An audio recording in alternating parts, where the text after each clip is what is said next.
What's going on? Welcome back. So, it's no secret that over the years, Disney has made many idiotic and questionable choices in regards to the kind of content that they are putting out for their audiences, or all the different social causes that, for some reason, instead of just keeping their mouths shut and making entertainment, they keep feeling the need to stick their noses in.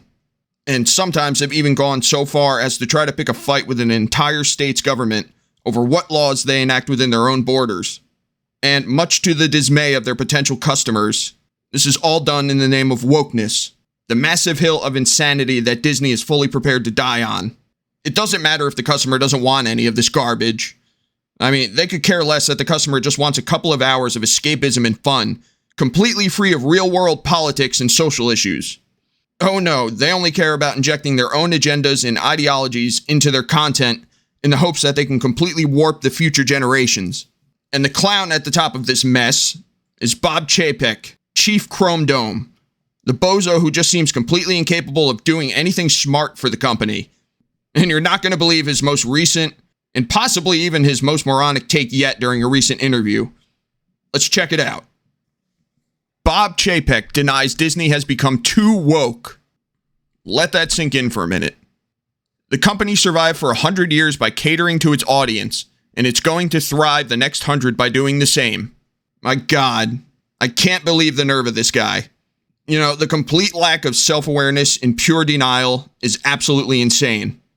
Come on, guys, Disney isn't being too woke. Everything is just fine. But what else would you expect when a bunch of crazy activists are running this, not as a business first, but as a platform to shove their ideologies down the throats of the viewers?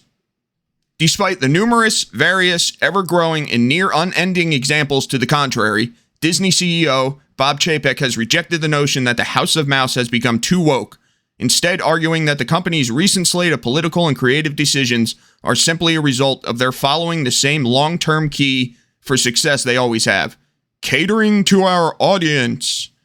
Catering to our audience. Man, they really love to say that. They like to pretend it's some kind of shield for their dog shit creative decisions, which are nothing but pointless race and gender swaps, or taking well-established characters and completely changing everything about them that made them so loved in the first place. Then, instead of listening to the fan backlash over these decisions, they attack them and call them all kinds of ist words. And then when all's said and done, he still has the nerve to say that they are catering to the audience. Unreal. There's the old Chrome Dome. Let's continue. The ever-divisive CEO shared his opinion on the matter during a recent appearance on the Wall Street Journal's money, business, and power-centric podcast, The Journal. Asked by the Wall Street Journal's editor-in-chief, Matt Murray, if he believes the people who say Disney has become too politically correct are either right or have a point, Chapek replied, "I think the more complex something is, the more you have to really drill down into the basics. We want our content to reflect the rich, diverse world that we live in," he explained.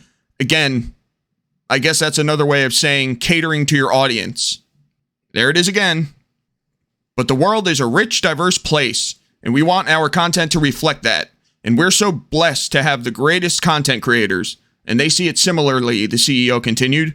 But I think that's good from a commercial standpoint as well, because then you appeal to the largest possible audience. And certainly we live in a world now where everything seems to be polarized. Yeah, no shit the world is polarized. People hate each other.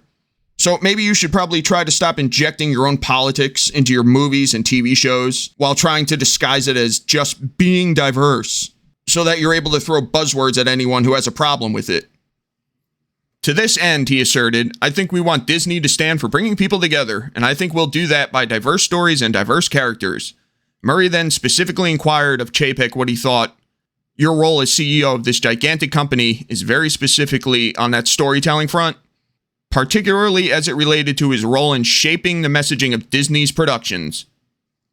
Do you have views about what you should be doing there? Pressed the Wall Street Journal head. Do you meet with the creators and do you get to express your opinions? Yeah, said Chapek. We talk about shaping our content a lot, and some of the push-pull of all these different forces. But in the end, we have to follow our North Star, which, again, is storytelling and catering to the audiences that actually love Disney, and our audiences that love Disney. So to be clear, you don't think Disney is too woke? Murray then asked. seeking one last clarification on the topic.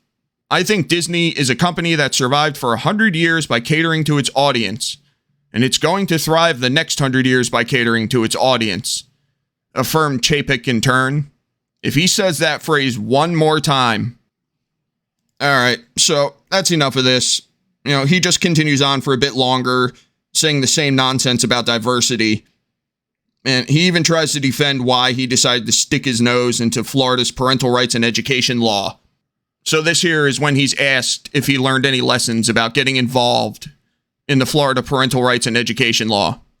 To which he said, I think the lesson is the lesson that we probably always knew, which is that Disney is all about the cast members, as we call them, Chapek opined. If you think about the nature of why people have great Disney memories, remember, the end benefit is magical memories that last a lifetime. Yeah, I have no idea what the fuck he's talking about there. What kind of non-answer that's supposed to be. I mean, he should have said, I was a dumbass. We're here to make movies and entertain people, not to interfere with the state's lawmaking. I was wrong. But that's obviously way too much to expect from a weak and cowardly man who takes his orders from a bunch of insane activist subordinates and who claims that Disney is not too woke. This guy's an absolute joke.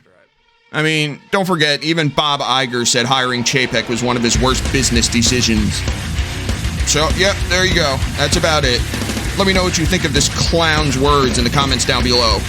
Also, like and share the video, and consider subscribing if you enjoy my content. And I'll catch you all later.